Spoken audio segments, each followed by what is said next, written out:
সর্বাগ্রে সেই মহান আল্লাহ তাবারাক ওয়া তাআলার প্রশংসা আদায় করি যে আল্লাহ তাবারাক ওয়া তাআলা আমাদেরকে এক মাদ্রাসা কেন্দ্রিক আয়োজিত মাহফিলে বসিয়ে কোরআন এবং হাদিসের আলোচনা করার, আপনাদের ধৈর্য সহকারে বসার ও শোনার যিনি তৌফিক এনায়াত করেছেন, সেই মহান মুনিবের দরবারে তারই শুকরিয়া আদায় করি। সকলে বলি আলহামদুলিল্লাহ। দরুদ ও সালাম বর্ষিত হোক নবী মুহাম্মদুর রাসূলুল্লাহ সাল্লাল্লাহু আলাইহি ওয়াসাল্লামের প্রতি। আপনাদের সামনে আমি কিছু কথা বলবো বলে নিয়ত করেছি, যেহেতু পরিবেশ যেই রকম সেই রকম হিসেবে কথা বলতে হবে। আমি ভূমিকা বেশি লম্বা করব না, মাত্র স্বল্প সময়ের ভিতরে শেষ করে দিব। মা বোনেরা, আপনারা বসে আছেন কিনা আমার জানা নেই, কিন্তু যতগুলো মায়েরা এবং বোনেরা বসে আছেন আপনারা ধৈর্য সহকারে বসে থাকেন, এবং ভাইয়েরা আপনারাও বসে থাকেন। কিছু আজকে আপনাদের সামনে কিছু কথা, গুরুত্বপূর্ণ কথা আপনাদের দেব। আমি আপনাদের সামনে যে আয়াতগুলো তেলাওয়াত করেছি, আমি আপনাদের সামনে ছোট্ট করে একটা বিষয়, তার নাম হলো জাহান্নাম। যিনি আমার পূর্বে বয়ান রাখছিলেন কিয়ামত সম্পর্কিত বা কীরকম হবে সেগুলো রূপ দেখাচ্ছিলেন, আমি আপনাদের সামনে সে জাহান্নাম সম্পর্কে কিছু কথা বলবো। জাহান্নাম, পৃথিবীতে মানুষ এই যে জাহান্নাম, কবর, পুলসিরাত, এই জায়গাগুলো মানুষ খেয়াল করে না। যদি খেয়াল করতো তাহলে এই মাহফিলে এই যে কয়েকটা লোক থাকতো না, জি, প্যান্ডেল ভর্তি হয়ে যেত, মাহফিল, গোটা মাহফিল ভর্তি হয়ে যেত।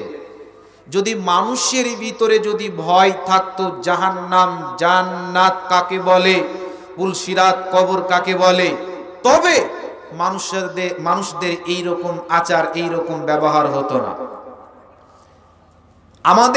আমরা মনে করি আমাদের অনেক সম্পর্ক রয়েছে মানুষের, এখানে যতগুলো মানুষ আছেন সবার ঠিকানা আলাদা আলাদা। আমার যেরকম বাড়ি মানিকচক, কারো শ্রীকোণ, কারো আপনার কিনা আরো অন্যান্য এলাকা। কিয়ামতের ময়দানে আল্লাহ তাবারাক ওয়া তাআলা সব এইগুলো ঠিকানা, এইগুলো আপনার যত ঠিকানা আছে সবকে ভেঙে চুরমাচার করে দিবে, মাত্র দুইটি ঠিকানা দেবেন। সেটি হলো একটা, ফাইন্নাল জাহিমা হিয়াল মাওয়া, একটা হবে জাহান্নাম।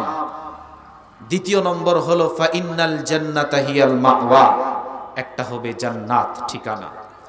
আপনি আমি যতগুলো মানুষ পৃথিবীতে এসেছেন আদম থেকে নিয়ে আর কিয়ামত পর্যন্ত, যখন কিয়ামত হবে যতগুলো মানুষ আসবে এসেছে, সবার দুইখানার ভিতরে একটা ঠিকানা হবেই, মানে দুইটার ভিতরে একটা যেতেই হবে, যাবেই। আপনি জাহান্নাম যেতে পারেন কিংবা জাহান্নাম, তার মানে দুনিয়াতে ভালো আমল করলে জান্নাতে যেতে পারবেন, আর ভালো আমল না করলে যেতে হবে কোথায়? জাহান্নাম। আমরা জাহান্নামের কথা শুনি, আমাদের ভয়ের ব্যাপারে আলোচনা করা হয়, আমরা তাওয়াক্কাই, আমরা তাওয়াল্লা করলাম। কি আল্লাহ বলেছেন, তুমি তাদেরকে নসিহত করে দাও, তাদেরকে বলে দাও, এর পরে যদি তারা তাওয়াল্লা করে একটা খবর তাদেরকে দিয়ে দাও। আল্লাহ তাবারাক ওয়া তাআলা বলেন, আমি তোমাকে বলতে বলেছি, তুমি তাদেরকে বলে দাও, তাদেরকে নসিহত করে দাও। আমি আল্লাহ তোমাকে প্রশাসন ক্ষমতা দিইনি ওই লোকগুলোকে মেরে লাঠি দিয়ে পিটিয়ে পিটিয়ে তাদেরকে মসজিদের ভিতরে ভরে দিবে। আমি আল্লাহ এইটা তোমাকে ক্ষমতা দিইনি। মানুষদেরকে তুমি বলে দাও, সঠিক পথের দিকে মানুষদেরকে আহ্বান করো। এরপরে যদি তারা মুখটাকে ফিরিয়ে নেয়, আল্লাহ তাবারাক ওয়া তাআলার কথা মানবে না, রাসূলের কথা মানবে না, কোরআন হাদিসের কথা মানবে না, আল্লাহ তাবারাক ওয়া তাআলা বলেন, ফায়ুআযিবুহুল্লাহুল আযাবাল আকবার, ওদেরকে কঠিন জাহান্নামের ব্যাপারে তুমি তাদেরকে খবর দিয়ে দাও। ভয়ানক জাহান্নামের ব্যাপারে তাদেরকে বলে দাও, ওই খবরগুলো জানিয়ে দাও যারা তাওয়াল্লা করবে। আল্লাহর কথা যদি তারা দুনিয়াতে না মানবে, কিয়ামতের দিন তাদেরকে কঠিন আযাব দেওয়া হবে। এরা জান্নাত পাবে না, যাবে না, মিলবে না। আপনাদেরকে বলা হয়েছে এই নামাজ পড়ো, এই ইসলামের ভালো ভালো আমল করতে হবে। একদল লোক বলছে হ্যাঁ পড়তে হবে, পড়বো। আর একদল লোক বলল কি খবর, কি করা যাবে, এত ঠান্ডা নামাজ পড়া যায়? যেরকম অনেক লোক বাড়িতে ঘুমিয়ে আছে, অনেক লোক আসেনি মাহফিলে, কেউ রাস্তাঘাটে ঘুরে বেড়াচ্ছে। কেন? তাওয়াল্লা করছে, তারা তাওয়াক্কাই করে না, মানে মানবে না। বলে কি এগুলো আলোচনা হয়? আল্লাহ বলেন ওদেরকে জাহান্নামের ব্যাপারে খবর জানিয়ে দাও। আমরা তাওয়াল্লা করছি, কোরআনের ভিতরে আল্লাহ একটা আয়াত দিয়েছে সূরা বাকারার ভিতরে, ওয়াইদা কিলা লাহুম আমিনু কামা আমানান নাস, যখন তাদেরকে বলা হতো তোমরা তাদের মতন তোমরা ঈমান আনো, ওই সকল লোকেদের মতন তোমরা ঈমান আনো। কাদের কথা আল্লাহ বলেছে, কাদের ব্যাপারে ঈমানের কথা বলেছে। তার মানে আজকে মাহফিলে যতগুলো আমার মায়েরা, বোনেরা এবং পুরুষেরা আছেন, সবাইকে বলা হচ্ছে হে পৃথিবীর লোক, হে শ্রীকুণ্ডের মানুষেরা, তোমরা শুনে নাও, তোমরা ওই সকল লোকেদের মতন ঈমান আনো যারা ঈমান এনেছেন। ওই লোকগুলো কারা? আল্লাহ কাদের কথা কোরআনের ভিতরে তুলেছেন, কাদের ব্যাপারে বর্ণনা করেছেন শুনেলেন। যখন মদ হারাম হয়ে গেল, তার পূর্বের ইতিহাস যদি আপনি দেখতে যান, সাহাবীরা বাড়িতে বসে বসে মদ পান করেছে। তারা এক জায়গায় মদের বাটিতে বসে বসে পান করেছে। এত মদের প্রচলন ছিল যে তারা মদ খেতে তারা ব্যস্ত ছিল। যেমনই মদ হারাম হয়ে গেছে, আল্লাহর তরফ থেকে অর্ডার হয়ে গেল, আল্লাহর তরফ থেকে জানিয়ে দেওয়া হলো মদ হারাম হয়ে গেল, আর পৃথিবীর মানুষেরা খেতে পারবে না। যেমনই বলে দাও হলো, যেমনই সাহাবীরা মদের কথা শুনলেন, কিছু সাহাবী মদ পান করেছিল, এমনই অবস্থায় মুখের ভিতরে আঙুল ঢুকিয়ে দিল। মুখের ভিতরে আঙুল ঢুকিয়ে দেওয়ার পর বমি করে দিল, উল্টে দিল, আজরে দিলে ফেলে দিল। কেন কেন কেন? ওরা বলছে আল্লাহর তরফ থেকে হারাম হয়ে গেছে, ওইগুলো আর পান করা যাবে না, যাবে না, যাবে না। কেমন তাদের ঈমান ছিল, শোনাই মাত্রই তারা পরিবর্তন হয়ে গেছে, নিজের জীবনকে কামিয়াবির পথে তারা নিয়ে গেছে।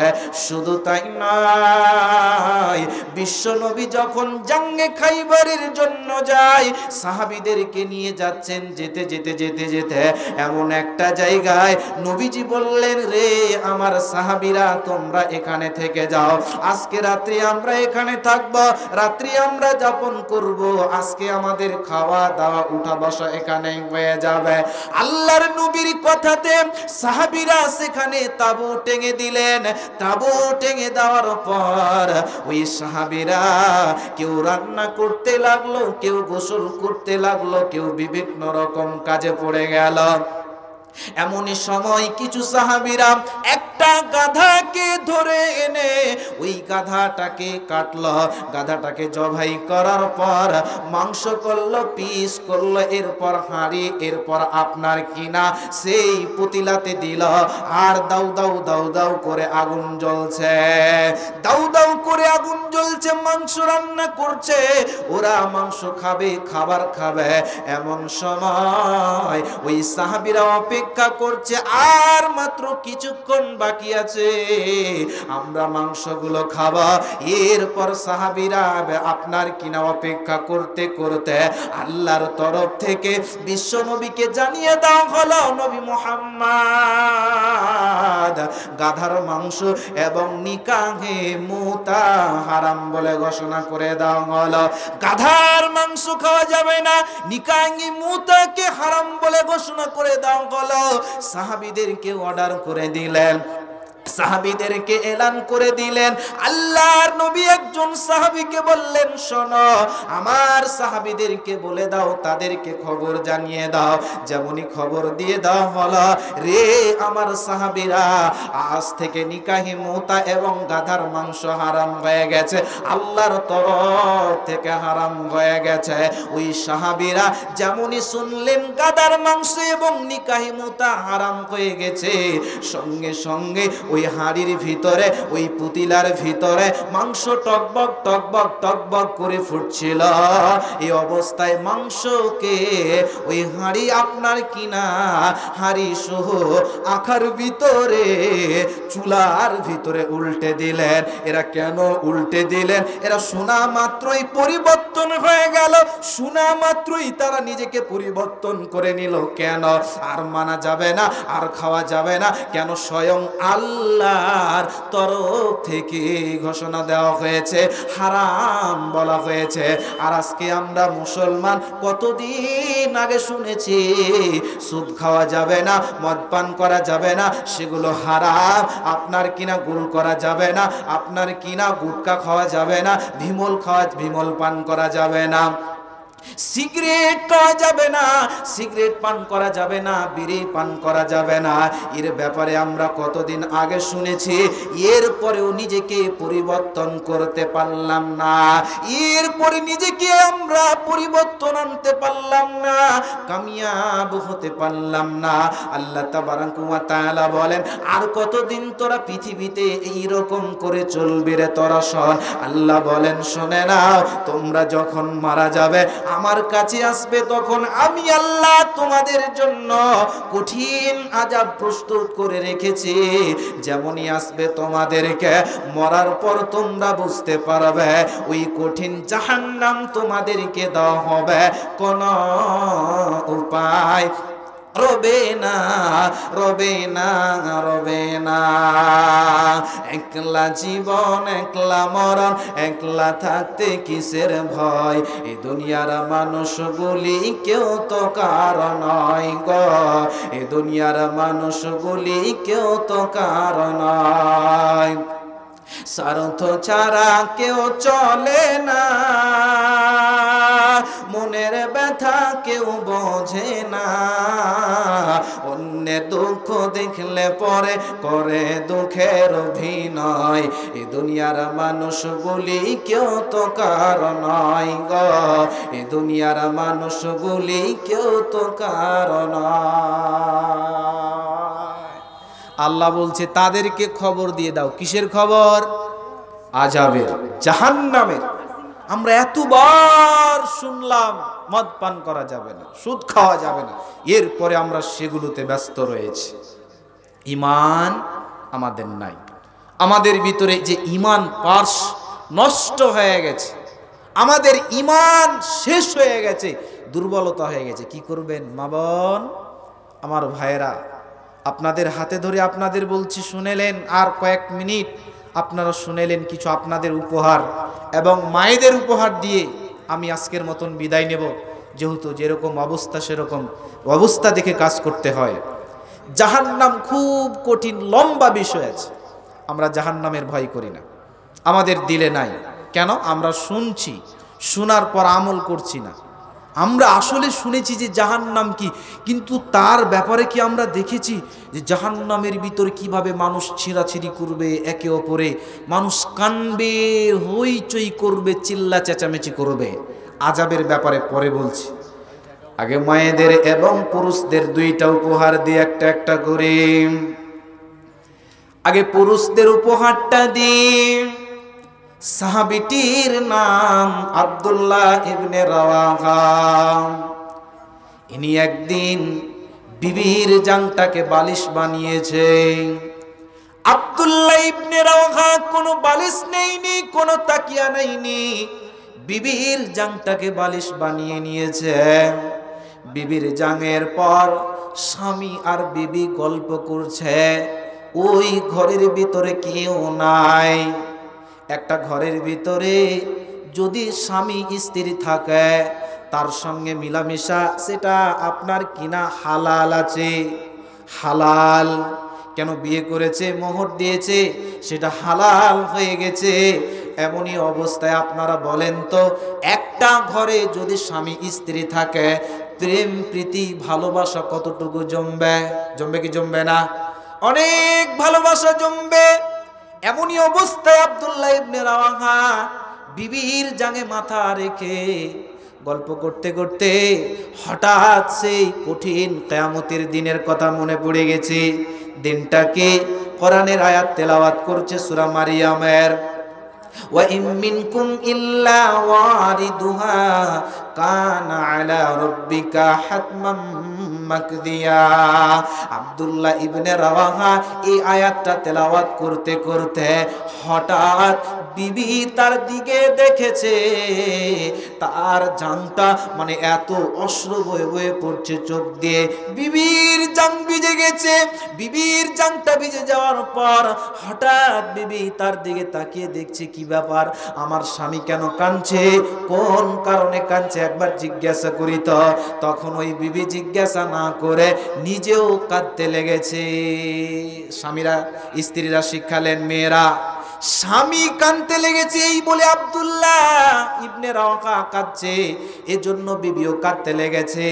আব্দুল্লাহ ইবনে রাওয়াহা হঠাৎ বিবির দিকে চোখ পড়ে গেছে, ব্যাপার কি? তখন বলছে, বিবি রে, কেন তুমি কান্না করো, কিসের কারণে তুমি কান্না করো তুমি বলো। তখন বিবি বলছে, স্বামী জান আপনি শুনেলেন, আপনি যেই কারণে কান্না করেন একই কারণে আমি কান্না করি, আপনার কান্নার আওয়াজ শুনে আমি কান্না করছি। তখন স্বামী বিবি বলছে, স্বামী আপনি বলেন তো আপনি কেন কান্না করছেন, এই কান্নার ব্যাপারে কি একবার আমরা জানতে পারি? বলছে, বিবি রে, তুমি আমার মুখের আওয়াজটাকে শুনেছো, তুমি কি আমার ভাষাটা শুনেছো, তুমি তো আমার চোখের জলটা দেখেছো, আমি কি আয়াত তেলাওয়াত করেছি, শুনে নাও আমি কি পড়েছি। আল্লাহ তাবারাকা ওয়া তাআলা এমন একটা রাস্তা ওয়াজিব করে রেখে দিয়েছে, প্রত্যেক মানুষের জন্য ওয়াজিব করে রেখে দিয়েছে, তার নাম হলো পুলসিরাত। ওই পুলসিরাতে প্রত্যেককেই যেতে হবে। নবী রাসূল এবং যতগুলো মানুষ পৃথিবীতে এসেছে সবাইকে ওই পুলসিরাত দিয়ে পার হতে হবে। বিবিরে, এমন একটা রাস্তা সংকীর্ণ, চুলের চাইতে পাতলা, তরবারির চাইতে ধারালো, এইরকম একটা কঠিন রাস্তা। ওই রাস্তা এমন সংকীর্ণ বিবিরে, ওই রাস্তাতে আমি পার হতে পারবো কিনা, এজন্য আমি আল্লাহর ভয়ে কান্না করছি। হে পুরুষের দল, হে মায়ের দল, আপনারা বলেন তো, একজন বিখ্যাত সাহাবী এরপরে আল্লাহর ভয়ে কাঁদছে, জাহান্নামের ভয়ে কাঁদছে, পুলসিরাতের ভয়ে কাঁদছে, আমরা কেমন করে ওই রাস্তা দিয়ে পার হতে পারবো? আপনি বলেন তো, আমি বলেন তো, আপনাকে ওই রাস্তা দিয়ে পার হতে হবে, আমাকে ওই রাস্তা দিয়ে পার হতে হবে, কেউ বাঁচতে পারবে না। আমরা চিন্তা ভাবনা করি না, জাহান্নামের ব্যাপারে শুনছি, কিন্তু সাহাবী একটা ভোগের সময় স্ত্রীর জাঙে মাথা রেখে কাঁদছে। জি মায়েরা আমার, আপনাদের ব্যাপারে উপহারটা এবার নিয়ে নেন। আপনাদের মতো একজন মহিলা আম্মা জান আয়েশা রাদিয়াল্লাহু তাআলা আনহা একদিন বাড়ির ভিতরে জোরে ডুকরে ডুকরে কান্না করছে, অশ্রু বয়ে বয়ে পড়ছে। কেন? হঠাৎ কি যেন কথা মনে পড়ে গেছে। ওই ভয়ে আপনার কিনা আম্মা জান আয়েশা কান্না করছে। নবীজি বাড়িতে ছিলেন না, নবীজি এলেন, আসার পর বলছে, আয়েশা তুমি বলো, কেন কেন কেন তুমি কান্না করো, কিসের কারণে তুমি কান্না করো, তুমি বলো। আব্দুল্লাহ আপনার আল্লাহর নবী বললেন, বিবি রে, কেন তুমি কান্না করো? তখন আয়েশা বলেন, ইয়া রাসূলুল্লাহ, ও দয়ার নবী গো, আমি কেন কান্না করি আপনি শুনেলেন। আমাকে কেউ কিছু বলেনি, জাহান্নামের কথা মনে পড়ে গেছে। যাকারাতুন নারা ফাবাকাইতু ইয়া রাসূলুল্লাহ, ও নবী গো জাহান্নামের কথা মনে পড়ে গেছে, সেই কঠিন জাহান্নামের কথা মনে পড়ে গেছে, এই জন্য আমি কান্না করছি। আল্লাহর ভয় আমার ভিতরে ঢুকে গেছে, এই জন্য আমি আল্লাহর ভয়ে কান্না করছি। আম্মা জান আয়েশা চালাক মহিলা ছিলেন, বিশ্ব নবীকে প্রশ্ন করলেন, ইয়া রাসূলুল্লাহ, ও দয়ার নবী গো, ইয়া হাবিবাল্লাহ, আপনি বলেন তো, এটা তো দুনিয়া, এখানে চড়াই উতরাই ভালোবাসা সব কিছু রয়েছে। নবী গো আপনি বলেন তো, দুনিয়াতে আপনি আমাকে জিজ্ঞাসা করলেন আয়েশা কেন তুমি কান্না করো, কঠিন কিয়ামতের দিনে আপনার বিবি যদি আয়েশা সেদিন কান্না করে, সেদিন কি আপনি বলবেন আয়েশা রে কেন তুমি কান্না করো, কোন কারণে কান্না করো? সেদিন কঠিন কিয়ামতের দিনে আপনি কি সেদিন বলবেন? আল্লাহ নবী বললেন আয়েশা, তাকে নাও বললেন না, হ্যাঁ বললেন না। নবীজি তাকে তিনটা কথা বললেন, আয়েশা রে তুমি শোনো, তিনখানা জায়গায় এমন হবে, তিনখানা মৌকা এমন হবে রে আয়েশা, পৃথিবীর কেউ কাউরের দিকে তাকাতে পারবে না, কেউ কাউরের দিকে তাকাতে পারবে না। খুব ভালো করে মায়েরা এবং ভাইয়েরা তিনখানা কথা শুনেলেন। নবীজি তাকে বললেন, আয়েশাকে বললেন, আয়েশা রে শোনো, ইন্নাল মিজান, যখন মানুষের দাড়ি পাল্লাকে ওজন করা হবে, মানুষের নেকি পাল্লাকে ওজন করা হবে, নেকিকে ওজন করা হবে, ওই সময় কেউ কাউরির দিকে মনে রাখতে পারবে না। দ্বিতীয় নম্বর নবীজি বললেন, শোনো আয়েশা তুমি ভালো করে শোনো, কান করে তুমি শুনে নাও, যখন মানুষের হাতে ডান হাতে এবং বাম হাতে সার্টিফিকেট দেওয়া হবে, ডান হাতে এবং বাম হাতে সার্টিফিকেট দেওয়া হবে, আপনি আমি কেউ কাউরির দিকে তাকাতে পারবেন না, এমন কঠিন অবস্থা হবে। তিন নম্বর নবীজি বললেন, ইদা ওয়াদিয়াত ফি জাহরিজ জাহান্নাম, যখন জাহান্নামকে পুলসিরাতের মুখে রাখা হবে, তখন কেউ কাউরির দিকে তাকাতে পারবে না, পারবে না, পারবে না। তাহলে নবীর বিবি হওয়ার পরেও বিশ্ব নবী সেদিন তাকে বাঁচাতে পারবে না। হে মুসলমান, আপনাকে কে গাফেল করেছে? আপনাকে আল্লাহর রাস্তা থেকে কে গাফেল করেছে? আপনাকে শয়তানে ধরেছে, এজন্য তোমাকে শয়তানকে ছুঁড়ে ফেলে দিতে হবে আর আল্লাহর পথে আসতে হবে, তবে আপনি জান্নাত পাবেন। নচেতে কঠিন কিয়ামতের দিন আল্লাহ আপনাকে জাহান্নাম দেবে, সেদিন বাঁচার উপায় রবে না, রবে না, রবে না। সেদিন বাঁচার উপায় রবে না, এতটুকু যথেষ্ট। জি, মহিলার তরফ থেকে জমাচ্ছে, মহিলার তরফ থেকে 2270 টাকা এসেছে। আল্লাহুম্মা সাল্লি আলাইহিন্না, আল্লাহুম্মা বারিক আলাইহিন্না। আর জিয়াউর রহমান ভাটি, জিয়াউর রহমান ভাটি 500 টাকা দিয়েছে। বেনামি আল্লাহ তুমি কবুল করো। বেনামিতে 500 টাকা। তসলিম আনসারি, তাসলিম আনসারি 200 টাকা। তফিজুল মা বাপকে নামে 500 টাকা। জি, তফিজুল মা বাপের নামে দিয়েছে 500 টাকা। আল্লাহ তুমি তার দানকে কবুল করে নাও। জি, আসগার আনসারি 500 টাকা। আসগার আনসারি 500 টাকা। বেনামি 200 টাকা। বেনামিতে 200 টাকা। সামিয়ারা আপা বাকি 1000 টাকা। সামিয়ারা আপা বাকি 1000 টাকা দিয়েছে। রেশমা আল্লাহ আপা তুমি দানকে কবুল করো। রিশমা, রেশমা রিশমা আপা বাকিতে 1000 টাকা দান করেছে। মাশাআল্লাহ। মাসরুরা আপা মাসরুরা আপা 1000 টাকা দিয়েছে।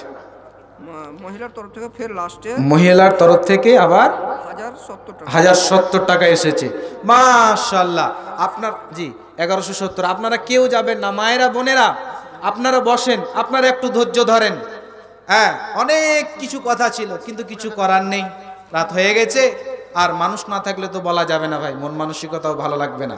আপনারা যতটি লোক এখানে বসে আছেন, মায়েরা এবং বোনেরা, আপনারা বসে থাকেন। মায়েদের কাছে একটা চাদর পাঠানো হবে এখন, যে যা পারবেন আপনারা দেবেন। মায়েরা আপনাদের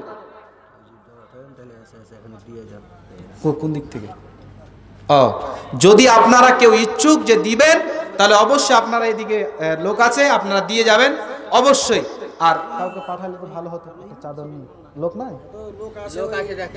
হ্যাঁ চাদর নিয়ে হয়তো লোক আছে, তাদের হাতে কিছু আপনারা দেন যে যা পারবেন। আর এখানে অনেকগুলো লোক তো নেই, জয়টা লোক আছে আপনাদের ভিতরে। হ্যাঁ মাদ্রাসার ছাত্রী যারা আছো তোমরা অবশ্যই তোমরা একটু টাকাগুলো উঠিয়ে নাও, যে যা পারবে দিয়ে দাও। আর আপনারা এখানে যারা আছেন আপনারা কেউ পারবেন না শেষের বেলায় মা বাপের জন্য, পিতামাতার জন্য, কিংবা আপনার জন্য, আপনার মা আপনার বাবা মারা গেছে, আজকের শেষ দানই আপনি হবেন। আজকে আমি শেষ বক্তা, আর কেউ নেই, আপনি বলবেন মাওলানা 1000 টাকা কিংবা 2000 টাকা দিলাম মায়ের জন্য, বাপের জন্য। শুধু পুরুষেরা নয়, মা বোনদেরকেও বলছি, কেউ কি পারবেন না 1000 টাকা করে আপনারা দিবেন আল্লাহর রাস্তায়। সে আপনার কিনা সেই মাদ্রাসায়, নবীর মাদ্রাসায়, সেখানে ছোট ছোট বাচ্চারা পড়াশোনা করে, সেখানে অনেক বাচ্চাকে থাকে মাদ্রাসায়। আপনাদের অনেক টাকার প্রয়োজন আছে। আপনারা এতগুলো লোকের ভিতরে যারা আছেন, যেটি লোক আছেন, আপনারা কি পারবেন না যে মাওলানা আজকে 1000 টাকা দিলাম? কেউ পারবেন না? আপনারা পারবেন? আসুন ভাইরা, চটচট করে চলে আসুন। আপনারা যদি পারেন, যে যা পারবেন 1000 টাকা। কেউ আল্লাহর বান্দা নেই, কোনো ব্যক্তি নেই জাহান্নামের ভয় আপনার পিতামাতার জন্য, বাপ মায়ের জন্য। তার কবর সে হয়ে গেছে, কবরবাসী হয়ে গেছে। হয়তো যে কবরে আজাব হচ্ছে, সে আপনার দানের বদলতে তার কবরের আজাব মাফ হবে, সে জান্নাতবাসী হয়ে যেতে পারবে। কিছু বলতে? মাদ্রাসার স্টাফ মাওলানা, মাদ্রাসার স্টাফ মাওলানা 2000 টাকা। 2000 টাকা, মাশাআল্লাহ। মাদ্রাসার স্টাফ মাদ্রাসার স্টাফ মাওলানা রহিম, আব্দুর রহিম 2000 টাকা। 2000 টাকা, মাশাআল্লাহ। মাদ্রাসার স্টাফ মোহাম্মদ সিরাজ শেখ মাদ্রাসার স্টাফ মোহাম্মদ সিরাজ শেখ 2000 টাকা দিয়েছে, মাশাআল্লাহ। জাযাকাল্লাহ, ইয়াকাল্লাহ, বারাকাল্লাহ। আল্লাহুম্মা সাল্লি আলাইহি। কোনটা ওয়াসিকুল? সিরাজ সিরাজ আব্দুর রহিম, ওয়াসিকুল 2000, আব্দুর রহিম 2000, সিরাজ 2000। তিনজন মাওলানা 2000 করে দিয়েছে, 6000 টাকা। আল্লাহুম্মা সাল্লি আলাইহিন্না, আল্লাহুম্মা বারিক আলাইহিন্না ইয়া রাব্বুল আলামিন। যে উদ্দেশ্যে তারা দানগুলো করেছে মাওলা গো, 2 করে দিয়েছে মাওলা গো, তার দানকে তুমি সাদরে গ্রহণ করে নাও, মঞ্জুর করে নাও, আমিন আমিন। কত জানাজার পড়েছি নামাজ, দিয়েছি কত দাফন, কত জানাজার পড়েছি নামাজ, দিয়েছি কত দাফন।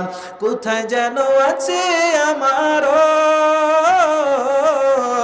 তৈরি সাদা কাফন, জানাজার পড়েছি নামাজ, দিয়েছি কত দাফন।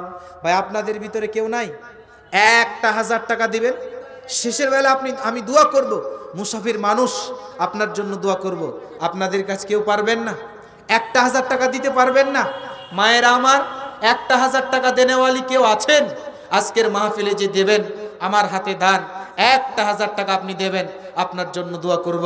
আজকে আমি জলসার শেষ বক্তা, মুসাফির মানুষ। 1000 টাকা যদি আপনারা মনে করেন যে 500 টাকা কেউ দেব, তাহলে দিতে পারেন। 500 টাকা আমি দেব আজকের মাহফিলে। আপনারা পারবেন না কেউ?